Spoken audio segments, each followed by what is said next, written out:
Greetings, everyone. I'm Dianne Thomas, and welcome back to my Certified High Performance Coaching Training Series in support of Dianne's CHPC Recertified Project 2017. It's an online crowdfunding campaign hosted at Generosity by Indiegogo, and it was launched on April 17th to help you raise the funds I'll need to recertify as a Certified High Performance Coach in June. Now, the campaign runs through May 26th. And hopefully you'll have an opportunity to go by and contribute. Thank you so much in advance. There's a link below to get you connected with that, as well as, or either or, become a PERT partner, because I am still seeking goods and services that I can offer as incentives to visitors to the site. So hopefully you'll be interested in doing that as well. Now, this training series, which accompanies this campaign through May 26th, is designed to give you an overview of the 5 pillars of high performance, which are the foundational principles that certified high performance coaches use with their clients to get them higher levels of achievement. And those performance, or those pillars, are clarity, energy, courage, productivity, and influence. And so through this series, I've been covering each one of those pillars Monday through Friday. Mondays is clarity, Tuesdays is energy, Wednesdays is courage, Thursdays is productivity, and Fridays influence. Now, today is ColorMeCourage Wednesday. I've dubbed it ColorMeCourage Wednesday. And this is the day we talk about how can we show up more boldly, speak our truth, and step into our courage in a way that defines and gives us the positioning that we need to be the high performers that we are called to be.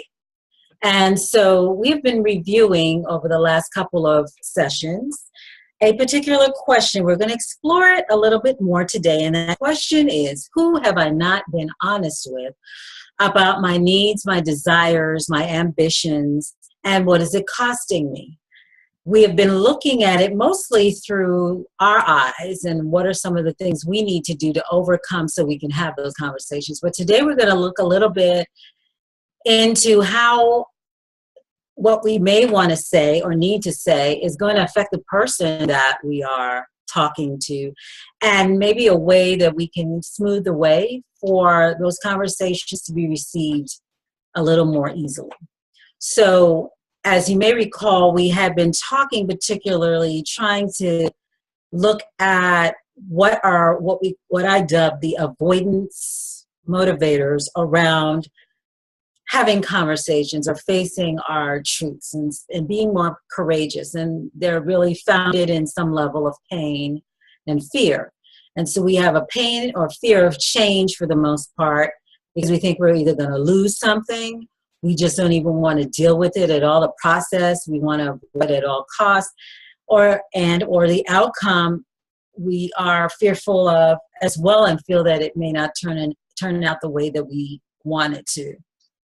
But one of the things that I do try to express now is that when we're having these conversations, these tough conversations, our effort really is to build allies and not enemies. And that's whether it's someone that's a dear friend or someone that you work with, or whatever the capacity is, because we recognize that we have a truth and it's ours, and we have to express it to be our fully functioning selves. But we also have to recognize that with that, there may be a cost, and we need to be ready to deal with that as well. Now, you spend some time thinking about what we talked about just now, those avoidance motivators, and how best to deal with the fear and pain around loss and change. And we know as well, in terms of having those conversations, that we had to deal with some levels of disappointment, with ourselves, in terms of what we may or may not achieve by making that change.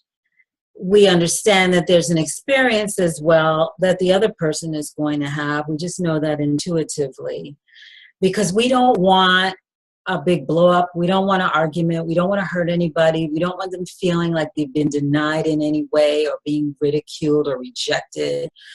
We don't want it costing them anything that they value.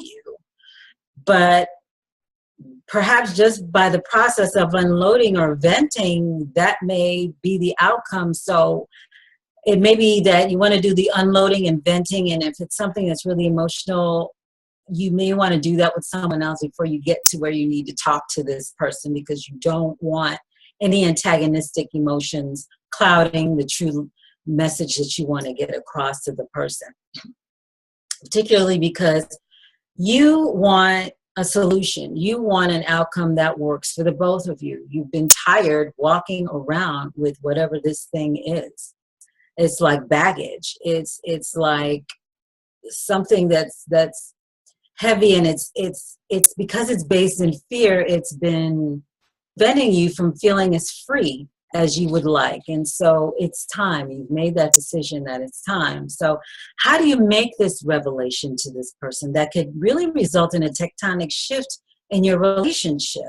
How do you do that so that you're able to say what you want to say more easily and have it more easily received by this person? Well, the thing to keep in mind is that you want to empower this person to either accept or reject what you're telling them through free will, their own free will. Now, the person that you're revealing this information to may feel already some level of anxiety about having a conversation to begin with, and hearing you say whatever it is you're saying may already set up some potential for pushback,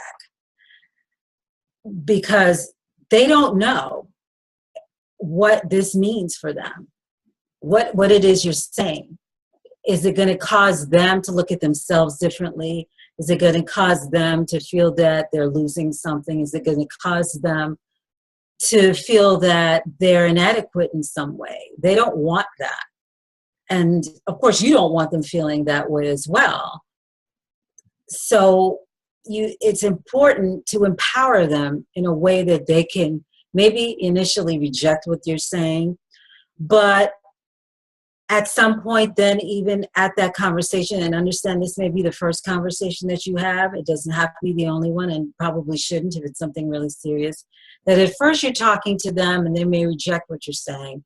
And over time, they then begin to receive what you're saying and then even accept it. That's the process that you want. You want, even if it's initially rejected, you want it to be received, and then you want it to be accepted, because this is part of you and that person moving to another space. So it's a lot of times the way you say things and how you present particularly difficult conversations to people that can determine how it's going to be received. So, for instance, would you think that it would be easier if you were told that you couldn't take your vacation, already scheduled vacation, when you had planned to?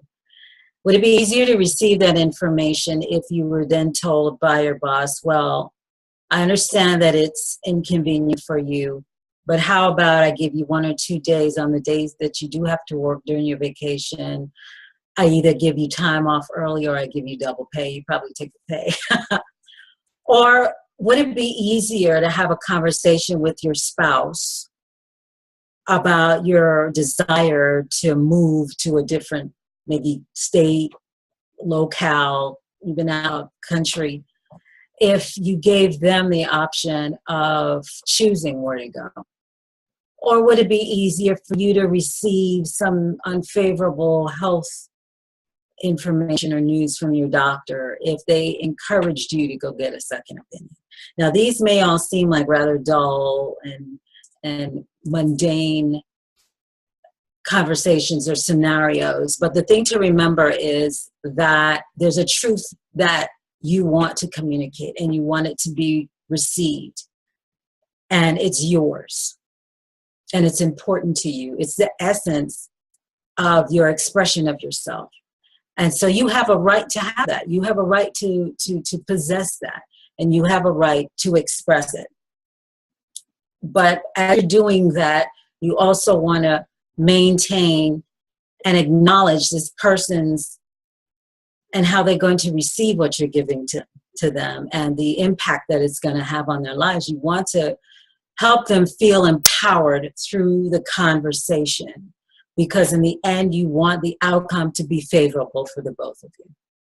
So, high achiever, how are you planning to have that conversation? Who is it that you need to talk to about and being honest about your needs, your desires, your ambitions?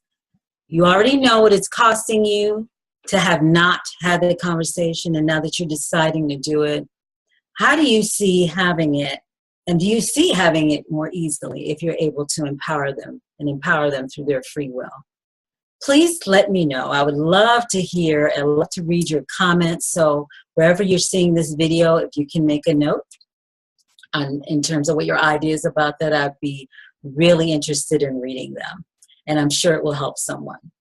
Now go out there and have a wonderful, courageous ColorMeCourage Wednesday. And thank you so much for participating.